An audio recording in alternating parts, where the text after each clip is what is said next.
یہی پیغام دیتے ہیں تمام لوگوں کو کہ یہ ہم سے جدا نہیں ہوئے, یہ مر کے ہمارا ان کے ساتھ رشتہ ختم نہیں ہوا, بلکہ ایک مضبوط رشتہ ہے. اور سب سے پہلے ہم قبرستان جا کر یہ پیغام دے کر اس کے بعد گھر میں آنا, اپنے والدہ سے ملنا, ملاقات کرنا, بہن بھائیوں سے ملنا, اور جتنے بھی بڑے ہو جائیں, ظاہری بات ہے وہ جو عیدی کا ایک کانسیپٹ ہے ہمارے ہاں کہ جو عیدی لینا اور پیسے جتنے مرضی اکاؤنٹ بھرا ہو, لیکن وہ جو چاہت, جو خوشی ہوتی ہے اپنے والدین سے عید لینے کی, والدین سے آپ جتنے بھی بڑے بزنس مین کیوں نہ بن جائیں, آپ کی والدہ یا والد سے آپ کو 10 روپے بھی عید مل جائے, وہ جو لمحات ہیں نا ان کو آپ کسی طرح بھی مقید نہیں کر سکتے. اور میں سمجھتا ہوں کہ یہ خوش نصیبی ہے سب سے بڑی.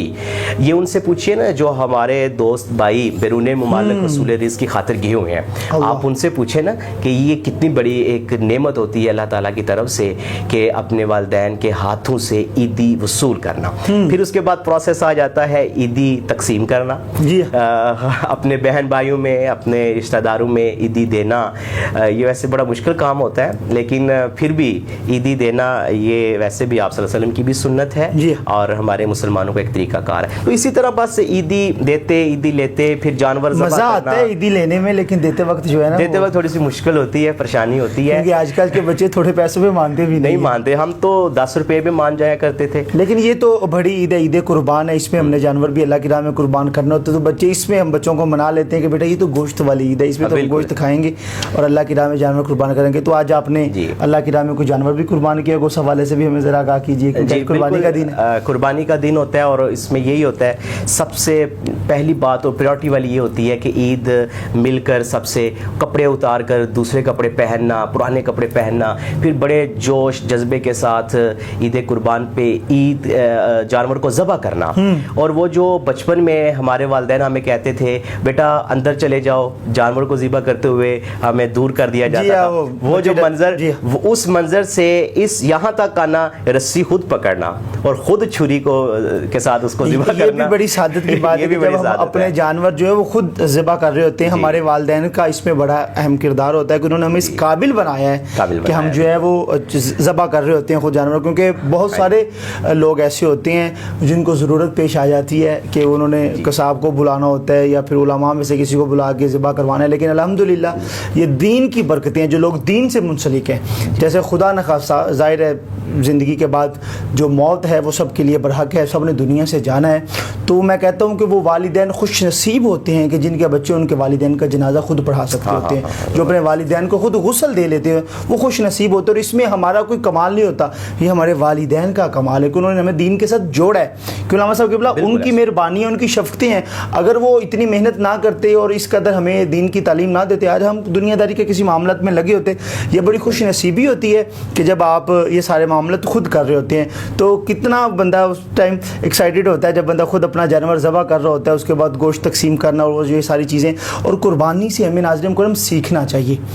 اللہ کے دین مکمل ضابطہ حیات دین نے ہمیں ہر چیز سکھائی ہے, قربانی سے ہمیں سیکھنا چاہیے. صرف جانور قربان نہیں کرنا, یقین مانے غصہ, تکبر, حسد, یہ ساری چیزیں قربان کر دیجئے.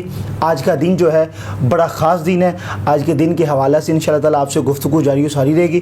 لیکن جس طرح میں نے آپ کو بتایا کہ جانوروں کے ساتھ ساتھ اپنے اندر کے جو معاملات ہیں نا, اس کو بھی ہمیں کلیئر کرنا ہے. یہ صوفیاء کا خطہ ہے, یہ ہم حضور داتا صاحب کی نگری میں رہتے ہیں, لاہور اسٹوڈیو سے آپ ہمارا پروگرام دیکھ رہے ہیں. تو جو ہمیں صوفیاء نے طریقہ بتایا ہے, جو اللہ کے قرآن نے بتایا, مصطفیٰ کے پاک فرمان نے بتایا, اس حوالے سے ہمیں اپنی زندگی بسر کرنی چاہیے. اور بڑوں سے محبت, چھوٹوں پہ شفقت, یہ ہمارا وتیرہ رہنا چاہیے. تو آج کے دن کے حوالے سے علامہ صاحب کبیرہ ہمارے ساتھ موجود ہیں. تو حضور قربانی کے حوالے پہ آتے ہیں, کیونکہ آج کا دن بڑا خاص دن ہے, کہ کس پر قربانی فرض ہے. کیونکہ ہمارے بہت سارے لوگوں کے ذہن میں ہوتا ہے جی میرے پہ تو تھوڑا سا قرضہ ہے, جب تک یہ نہیں اترے گا میں قربانی نہیں کروں. حضور وہ جس طرح جو کرائٹیریا اسلام نے ہمیں بتایا ہے کہ اس کرائٹیریا میں جو لوگ آتے ہیں اس پہ قربانی فرض, جس طرح نماز کا بتایا گیا, حج کا بتایا گیا, زکوٰۃ کا بتایا گیا. تو قربانی کے حوالے سے ہمارے ناظرین کو آگاہ کیجیے کہ قربانی کس پر فرض ہے, اور جو قربانی نہیں کرتا اس کے بارے میں کیا وعید سرکار مدینہ کے. جی جی بہت اہم علی بھائی آپ نے سوال اٹھایا ہے، اور ہمارے معاشرے کے اندر ان چیزوں کے اوپر بالکل بھی توجہ نہیں دی جاتی. بہت سارے دوستوں کو، بہت سارے لوگوں کو میں جانتا ہوں جو صرف یہ سمجھتے ہیں کہ گھر کے اندر ایک ہی قربانی ہو تو سب کی طرف سے ہو جاتی ہے. یہ بالکل غلط ہے اور غیر شرعی عمل ہے. اس حوالے سے میں آپ کو بالکل کلیئر کرتا جاؤں کہ گھر کے اندر اگر 10 افراد ہیں اور اگر وہ 10 افراد صاحب استطاعت ہیں، صاحب نصاب ہیں، صاحب نصاب بھی میں آپ کو بتاتا ہوں کون ہوتے ہیں. اگر 10 افراد بھی ہیں تو 10 افراد کی طرف سے قربانی کی جائے گی. اللہ اکبر. میاں بیوی ہیں، اگر دونوں صاحب استطاعت ہیں دونوں کی طرف سے کی جائے گی. جی. اگر ان کی اولاد ہے، اچھا بزنس ہے، اچھا کما رہے ہیں، فیکٹری ہے، کوئی بھی کام کر رہے ہیں، تجارت کر رہے ہیں، تو ان کی طرف سے بھی قربانی دی جائے گی. تو ایک تو یہ ہمیں پتہ چلا کہ صرف گھر کا اگر بڑا کر دے تو سب کی طرف سے قربانی نہیں ہوتی. اسی طرح جو آپ نے بات کی ہے کہ صاحب نصاب یعنی کس کے اوپر قربانی فرض ہوتی ہے، اسلام نے بہت اچھا ایک کرائٹیریا بنا دیا. جس طرح زکوٰۃ کا کرائٹیریا بنا دیا ہے، اصول بتا دیے ہیں، ہمیں رولز بتا دیے ہیں، اسی طرح قربانی کے بھی کچھ رولز ہیں. صاحب استطاعت آپ اس سے بالکل عام اور فہم الفاظ کے اندر اگر سمجھنا چاہیں تو یہی ہے کہ ان دنوں کے اندر زکوٰۃ کے اندر تو ہوتا ہے نا پورا سال گزرنا. جی. پیسے اگر آپ کے پاس 7.5 تولے سونا یا 52 تولے چاندی ہے، یا ان کے برعکس آپ کے پاس رقم موجود ہے، پورا سال کا گزرنا وہ شرط ہے، لیکن قربانی کے لیے شرط نہیں ہے. قربانی اگر ان دنوں میں آپ کے پاس اتنی رقم آ گئی ہے کہ 52.5 تولے چاندی کے برابر آپ کے پاس پیسے آ گئے ہیں، آپ کے اکاؤنٹ کے اندر آ گئے ہیں، یا آپ کے گھر میں اتنا چاندی یا اتنا سونا پڑا ہوا ہے ان دنوں کے اندر، حتیٰ کہ عید والے دن، عید کے دوسرے دن، عید کے تیسرے دن بھی آپ کے پاس اگر اتنا مال آ گیا ہے تو پھر بھی آپ نے قربانی دینی ہے. آپ کے اوپر فرض ہے، واجب ہے. یہ نہیں ہے کہ آپ عید کا دن گزرا یا عید کا دن سٹارٹ ہوا تو آپ سمجھ لیں گے بس ٹھیک ہے جی اب عید گزر گئی. نہیں، عید کے تیسرے دن غروب آفتاب سے پہلے اگر آپ صاحب استطاعت ہو گئے ہیں، یعنی آپ کے پاس 52.5 تولے چاندی، آپ مارکیٹ سے اس کا اندازہ لگوا لیں کہ 52.5 تولے چاندی اس کی جو قیمت بنتی ہے، اگر آپ کے پاس اتنے پیسے آ گئے ہیں اور وہ اضافی ہیں. کون سے اضافی ہیں؟ جو آپ عام دنوں میں اخراجات کرتے ہیں، خرچ کرتے ہیں اپنے گھر کے لیے، فیملی کے لیے، ان کو نکال کر اگر آپ کے پاس وہ اضافی پیسے ہیں، یا آپ نے کوئی کمیٹی ڈالی ہوئی تھی آپ کو وہ مل گئی ہے، یا اگر کسی نے آپ سے قرضہ لیا ہوا تھا آپ کو وہ قرضہ واپس مل گیا ان 3 دنوں کے اندر تو سب سے پہلے یہ کریں کہ آپ اللہ کی رضا کے لیے اللہ کی راہ میں قربانی دیں. اور جو بات آپ نے کی ہے کہ جو قربانی نہیں دیتا، کیونکہ یہ اسلام کا ایک بنیادی رکن ہے اور یہ سنت ابراہیم ہے اور سنت مصطفیٰ صلی اللہ علیہ وسلم بھی ہے. کیونکہ آپ سے پوچھا گیا کہ یا رسول اللہ بتائیں قربانی کیا ہے، تو آپ نے صحابہ سے کہا کہ یہ تمہارے باپ ابراہیم کی سنت ہے، اس کو ضرور ادا کیا کرو. اور آپ صلی اللہ علیہ وسلم نے 10 سال آپ مدینہ شریف رہے، 10 سال ہی آپ نے قربانی دی. اللہ اکبر. ایک دن بھی. اور جو بات آپ کہہ رہے ہیں صاحب استطاعت اور صاحب نصاب ہونے کی، یہاں پر اگر ایک میں بڑی مزے کی بات اور نالج کے لیے اپنے ناظرین کو بتاؤں کہ جب ہم زکوٰۃ کی بات کریں، جب ہم قربانی کی بات کریں تو کیلکولیٹر لے کر ہم بیٹھ جاتے ہیں، میرے پاس اتنے پیسے، میرے پاس اتنے وسائل، ہو میں نے یہ بھی کرنا ہے وہ بھی کرنا ہے. سرکار کی آپ سیرت پڑھیں، ایک دن بھی زندگی میں صاحب نصاب نہیں تھے. اللہ. اس کے باوجود جب بھی کوئی سائل آتا آپ صلی اللہ علیہ وسلم ابو بکر کو یہ نہیں کہتے تھے کیلکولیٹر نکالو دیکھو میں صاحب نصاب ہوں یا نہیں ہوں. تو قربانی کیا ہے؟ بیسیکلی آپ کے پاس جو کچھ ہے آپ اللہ کی راہ میں قربان کریں. اگر آپ کے پاس استطاعت ہے تو کوشش کریں سب سے پہلے پریورٹی کے اوپر آپ قربانی دیں. یہ حساب کتاب، یہ مفتی سے سوال، یہ عالم دین کے پاس جانا اور ہیلے بہانے تلاش کرنا کہ کسی طریقے کے ساتھ، جس طرح زکوٰۃ میں کیا ہوتا ہے کہ ساس کے پاس ہوتا ہے زیور، تو ان دنوں میں جب وہ زکوٰۃ دینے کی باری آتی ہے تو وہ اپنی بہو کو گفٹ کر دیتی ہے، تو 4-5 دنوں کے بعد پتہ چلتا ہے کہ سال گزر گیا، گفٹ واپس لے لیتی ہے. یہ ہمارے معاشرے کا، ہم بچتے ہیں اور ہیلے بہانے، اور ہمارے پاس لوگ آتے ہیں ہم سے سوال کرنے کے لیے. میں یہی کہتا ہوں کہ سرکار کی سیرت کو پڑھیں. آپ نے زندگی کے اندر کبھی بھی آپ صاحب نصاب ظاہری طور پر، ویسے تو ساری کائنات آپ کے لیے ہے، آپ جنتو کے خزانوں کے مالک ہیں، لیکن آپ صلی اللہ علیہ وسلم کیا اللہ سے جتنی محبت ہو نا اتنا ہی محبوب کے لیے کرنا چاہیے. اور یہ قربانی کیونکہ اللہ کے لیے ہے اس لیے کوشش کیا کریں کہ آپ کے پاس حتی الامکان کوشش کریں جتنے بھی وسائل ہوں قربانی ضرور. حضور ایک اور بڑا